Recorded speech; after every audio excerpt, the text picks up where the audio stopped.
चाक्या अपने channel math physician पर आप सभी का स्वागत करता हूं।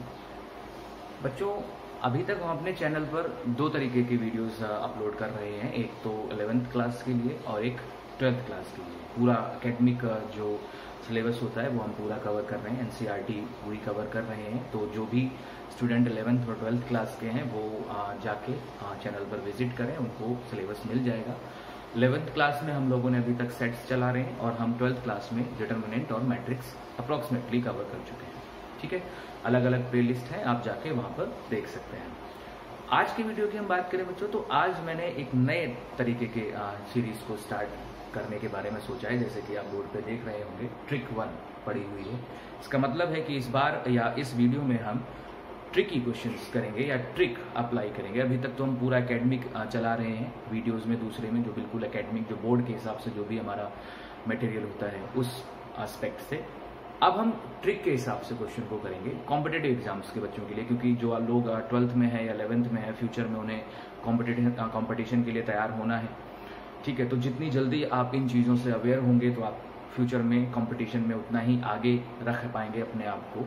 और जो लोग कंपटीशन की तैयारी कर रहे हैं तो उनके लिए भी ये बेनिफिशियरी है, क्योंकि वो इसका यूज़ करके, ट्रिक्स का यूज़ करके, जब आप कंपटीशन में बैठते हो तो टाइम बहुत कम रहता है, तो आपको ट्रिक्स यूज़ करना बहुत इंपॉर्टेंट हो जाता है।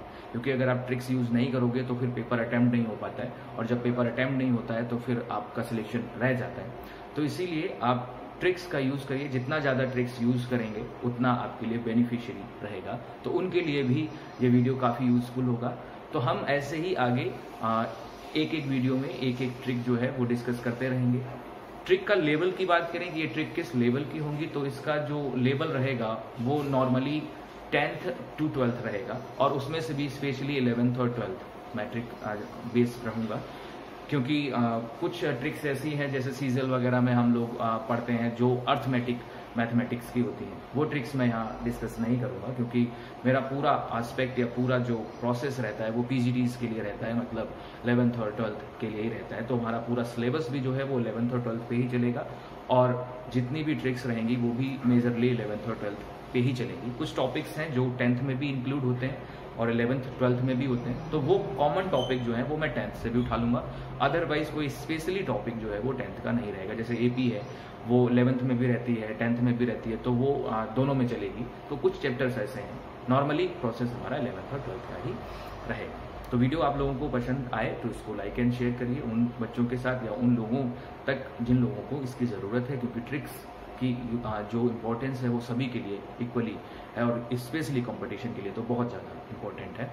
तो आइए डिस्कस करते हैं हमारी आज की ट्रिक।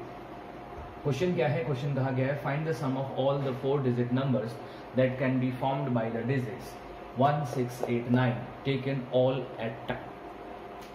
एट द टाइम, यानी कि सबको एक टाइम पे इंक्लूड करना है। क्वेश्चन की अगर हम लेवल की बात करें तो ये किस टाइप का या किस चैप्टर से रिलेटेड है, तो आप लोगों ने 11th क्लास में एक चैप्टर पढ़ा होगा, परम्यूटेशन एंड कॉम्बिनेशन। हिंदी वालों की बात करें तो क्रमचय एंड संचय एक चैप्टर था जो आप लोगों ने 11th क्लास में पढ़ा होगा। वहां पर इसी तरीके के क्वेश्चंस आते थे कि कुछ डिजिट्स आपको दे दी जाती थी और आपसे कहा जाता था कि बताइए कि इन डिजिट से हम कितने डिफरेंट नंबर्स बना सकते हैं। याद रखिएगा, वहां पर डिफरेंट नंबर्स बनाने के बारे में बात की गई थी। लेकिन ये जो क्वेश्चन आपके सामने लिखा गया है ये उससे कहीं थोड़ा सा अलग है, क्योंकि यहाँ पर नंबर्स के बारे में बात नहीं की गई है। अगर आप क्वेश्चन को पढ़ेंगे तो कहा गया है find the sum of all the 4 digit numbers, not the numbers. जो नंबर्स आप बना रहे हो उनका सम। क्लियर है?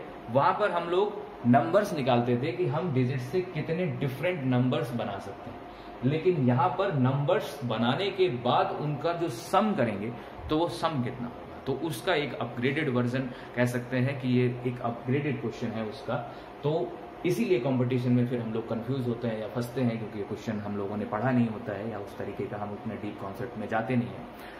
चलिए, तो मैं डिस्कस करता हूं कि हम कैसे सम निकाल पाएंगे, और ये कैसे उस चैप्टर से थोड़ा सा अलग है। तो इसीलिए मैंने वो आपको कॉन्सेप्ट भी समझा दिया कि कहाँ से है और इसमें क्या स्पेशलिटी है क्वेश्चन में। तो जब भी सम आपसे पूछा जाएगा तो आप जो मेथड मैं सिखा रहा हूँ या जो ट्रिक मैं बता रहा हूँ वो आप अप्लाई करेंगे। और अगर आपसे इतना पूछा जाता है कि फाइंड द डिफरेंट नंबर्स, तो फिर तो आपने परम्यूटेशन और कॉम्बिनेशन में पढ़ा ही है, वो तो आप आराम से अटेम्प्ट कर पाएंगे। जहां पर आपको प्रॉब्लम आती है वो मैं आपको हेल्प कर रहा हूँ। तो इसकी ट्रिक क्या होती है? तो ट्रिक होती है sum of all the numbers,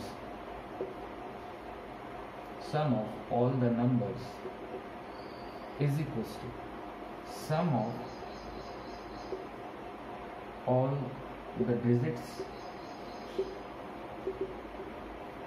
sum of all the digits into n minus 1 factorial into 10 to the power n minus 1 upon 10 minus 1। ये एक ट्रिक का फॉर्मूला है जिसमें हम कहते हैं sum of all the numbers, जितने भी नंबर्स आपको दे रखे हैं उनका जो सम होगा वो इक्वल होगा sum of all the digits into n minus 1। कुछ लोग n के बारे में कंफ्यूज हो सकते हैं कि n क्या है। n होता है नंबर ऑफ डिजिट्स, जितनी भी डिजिट्स आपको दे रखी हैं। जैसे इस क्वेश्चन में हमें कितनी डिजिट्स दे रखी हैं, तो वो है 4 डिजिट्स, तो यहाँ पर n की जो वैल्यू होगी वो होगी 4।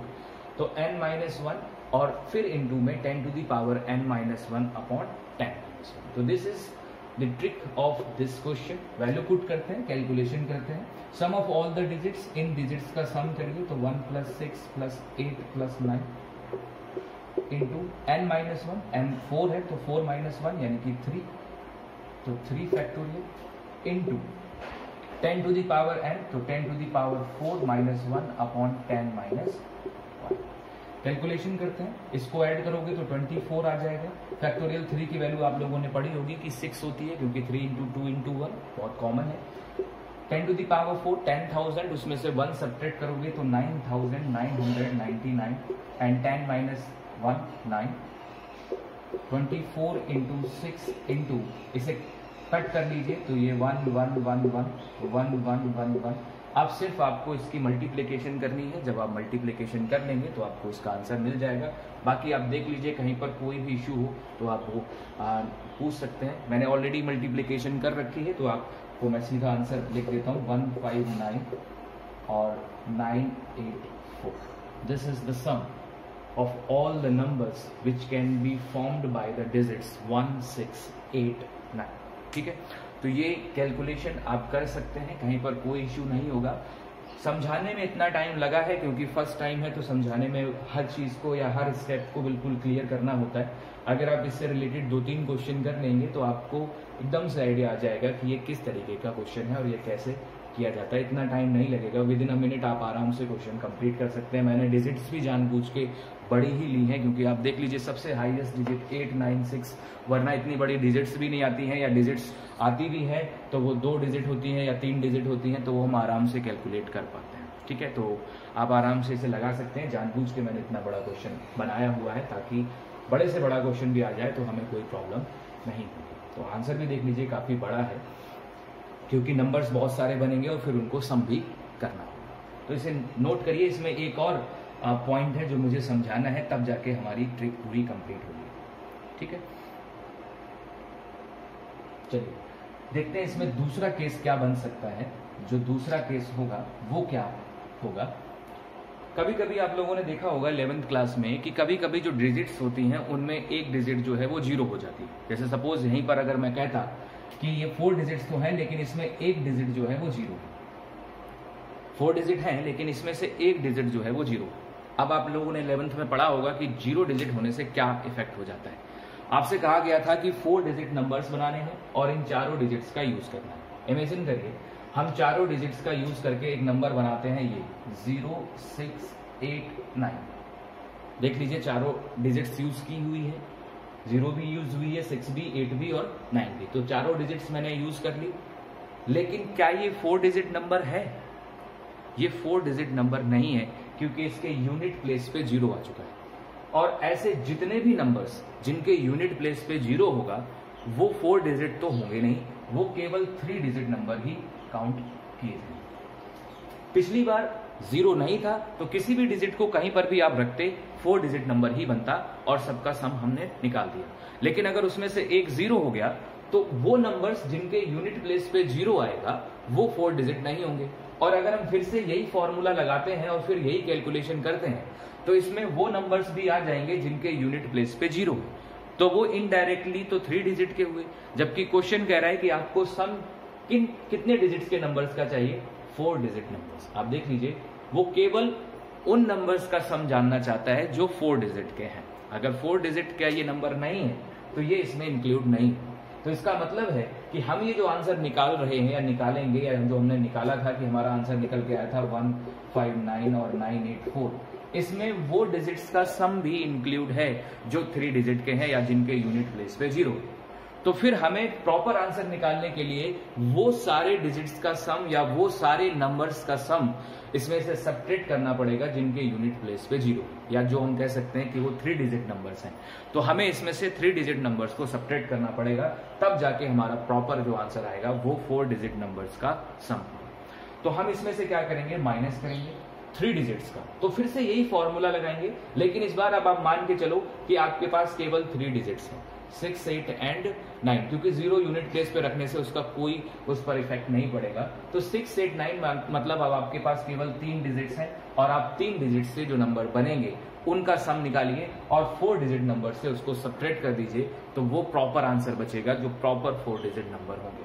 तो बस फिर से हम यही फॉर्मूला लगाएंगे, sum of all the digits, sum of all the digits. तो इस बार हमारे पास 6, 8 एंड 9 है, तो इन्हें ऐड कर लेंगे। n-1, इस बार n की जगह 4 ना होके 3 होगा, क्योंकि इस बार 3 डिजिट नंबर है, तो 3 - 1 कितना बच जाएगा, 2 फैक्टोरियल। और फिर ऐसे इधर 10 to the power 3 - 1 upon 10 - 1। Okay, सिर्फ इतना चेंज हुआ कि जहां पर पिछली बार n4 था वो इस बार 3 हो गया। आप इस पोर्शन को कैलकुलेट करिए, जितना भी आंसर आता है, जैसे हमने पिछली बार कैलकुलेट किया था, तो इस पोर्शन को कैलकुलेट करिए, और कैलकुलेट करने के बाद जितना भी आंसर आएगा वो इसमें से सब्ट्रैक्ट कर दीजिए। तो यहाँ पर जो भी आंसर बचेगा वो आपका प्रॉपर आंसर होगा। ठीक, कैलकुलेशन तो आप कर ही सकते हैं, सिर्फ मेरा काम ट्रिक को समझाना है, कैलकुलेशन आप आराम से कर सकते हैं। तो दोनों टाइप देख लीजिए कि कभी कभी एग्जाम में जो है क्वेश्चन इस तरीके का आ जाता है कि उसमें 0 नहीं है, तो आपका एक ही बार में आंसर निकल जाएगा। और अगर कहीं ऐसे डिजिट्स दे दिए जिसमें 0 भी इंक्लूडेड है, तो आपको ध्यान रखना पड़ेगा कि हमें जब 0 इंक्लूड कर रखा है, तो फिर अगर 0 यूनिट प्लेस पे आ गया तो वो जितने नंबर्स के डिजिट्स बनाना चाह रहे हैं, जितने डिजिट्स के नंबर्स बनाना चाह रहे हैं, वो बनेंगे नहीं, और बनेंगे नहीं तो फिर हमें उसमें से सब्ट्रैक्शन करना पड़ेगा। तो आई होप आपको समझ आ गया होगा कि 0 आता है तब हम क्या करते हैं, और जब 0 नहीं होता है तब हम क्या करते हैं। तो ये थी हमारी आज की ट्रिक। 2 क्वेश्चन थे इसके, दोनों क्वेश्चंस हम लोगों ने डिस्कस कर लिए। इसी तरीके से हम आगे भी अपने वीडियोस में या अपने हर एक वीडियो में मैं एक ट्रिक जो है लाऊंगा। वो ट्रिक कोई से भी किसी भी रिगार्डिंग से हो सकती है, कोशिश करूंगा कि एक सीक्वेंस में ही वो ट्रिक रहे या चैप्टर वाइज ही ट्रिक बना सकूं मैं।